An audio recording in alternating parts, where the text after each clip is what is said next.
Good evening, you're watching News Mongolia on MNB World. I'm your host, Sadlakorts. For our top stories, 1,107 new coronavirus cases confirmed with 6 deaths. State tally is now 19,672. We Think Digital, Facebook launches program in Mongolia. M.Dulguun becomes the champion of Asia. For other news, stay tuned.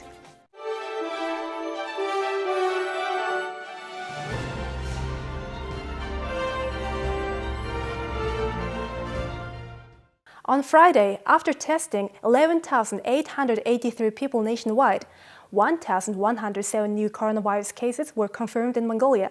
6 people died to the disease, which is the highest number so far. In the past 24 hours, Mongolia saw another high number of new cases.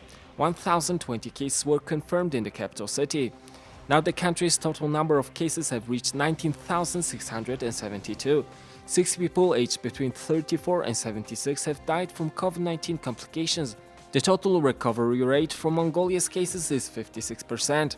Experts note that currently the capital city has become the coronavirus hotspot as a whole. The government has imposed the strictest lockdown until April 25th. There were some changes in the coronavirus measures, including for those who are cared for at home being transferred to a hospital. It's because there were 5 fatalities at home without proper medical treatment. The statistics show that Mongolia is now holding first place in Asia according to the number of infections per million people. According to the Johns Hopkins University, the global total for COVID-19 cases has now reached 138 million, with around 2.9 million fatalities.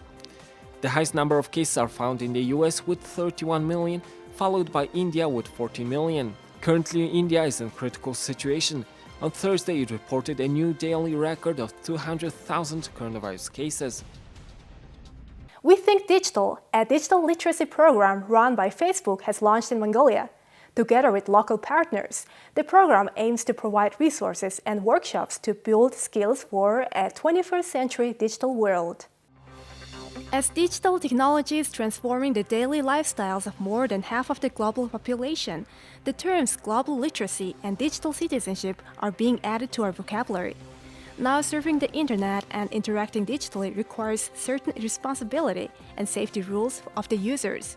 To create responsible digital citizens who think critically, communicate ethically, and are aware of one's privacy protection, the We Think Digital program run by Facebook was launched in Mongolia on April 14th. As part of the project, local organizations including the Ministry of Education and Science and the Faro Foundation Mongolia NGO have joined the program.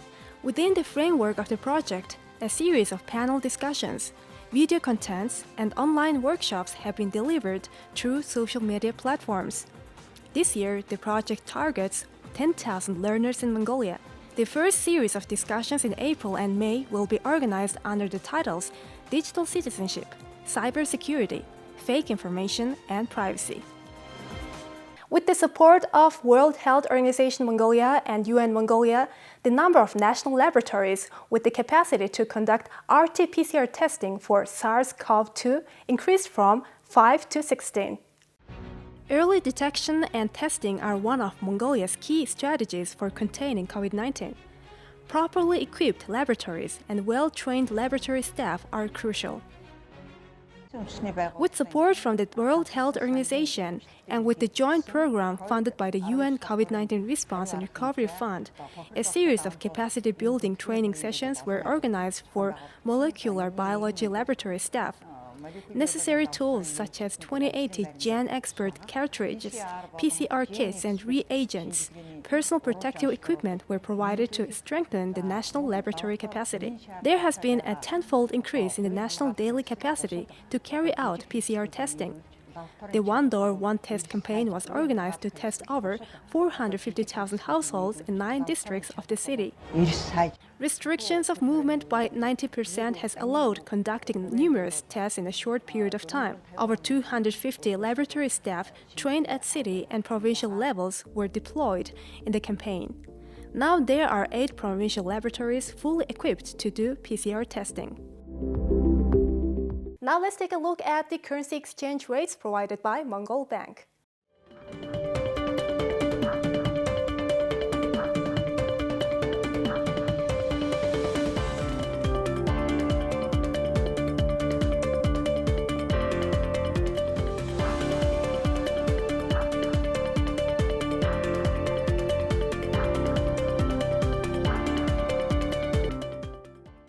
Thank you for staying with us on MNB World. Now let's take a look at Mongolia's current affairs.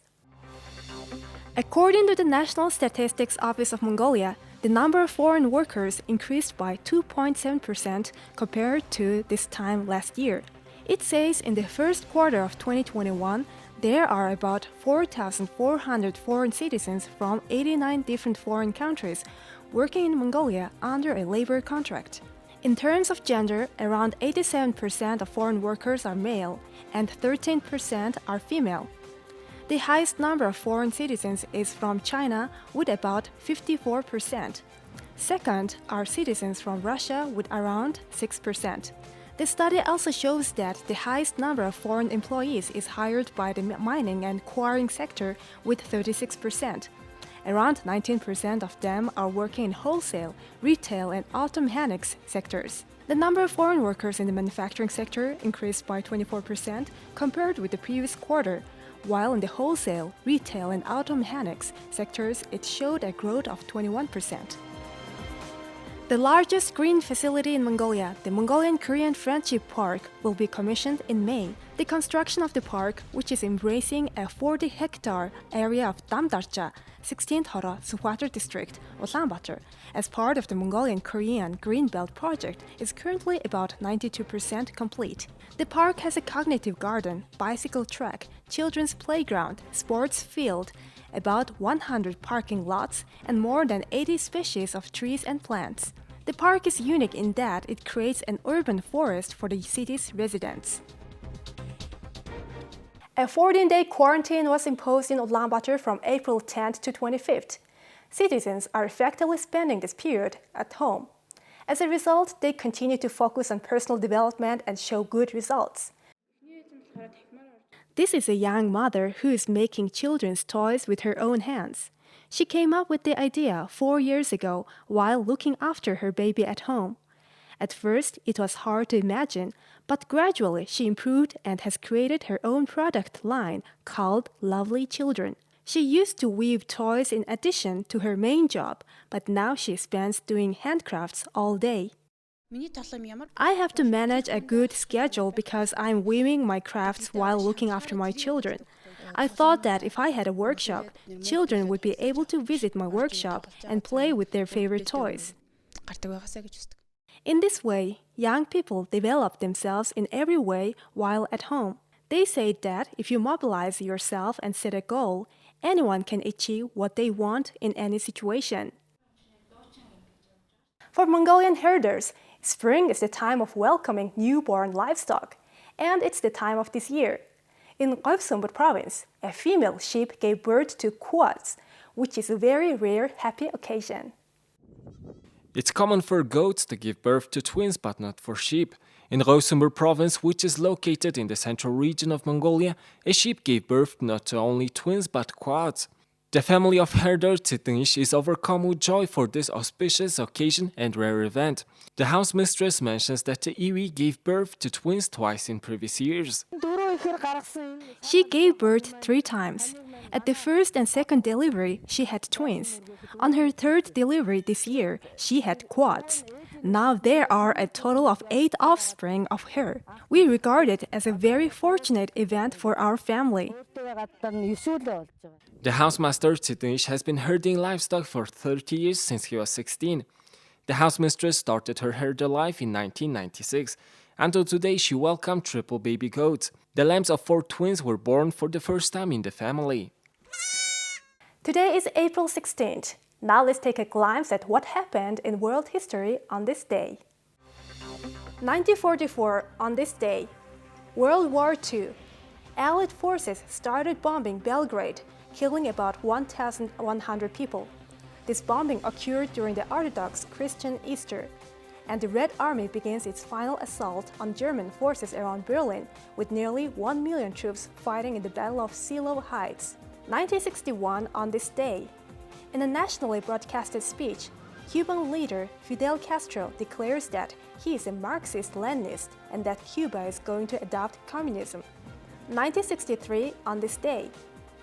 Dr. Martin Luther King, Jr., pens his letter from Birmingham jail while being incarcerated there in Alabama for protesting against segregation. 2012, on this day, the Pulitzer Prize winners were announced, and it was the first time since 1977 that no author won the fiction prize. The Asian Wrestling Championship is taking place in Almaty, Kazakhstan. On the first day of competition, M.Dulguun won a gold medal in the 55 kilograms weight category from among 5 Mongolian wrestlers.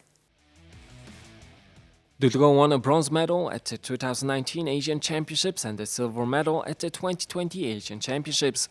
M.Dulguun defeated Madina Usmanjonova from Uzbekistan, Aisha Valishan from Kazakhstan, and Kim Hyun-jo from South Korea, thereby becoming the 23rd Asian wrestler from Mongolia and the 9th female wrestler to win the Asian Championship. Shafter and Dilgirma won a silver medal in the 59 kg weight categories and the 68 kg weight category, respectively. Here is the weather forecast for the world's major cities.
This is it for today. Thank you for staying with us. We'll see you tomorrow with more news and updates. Have a nice evening. Goodbye.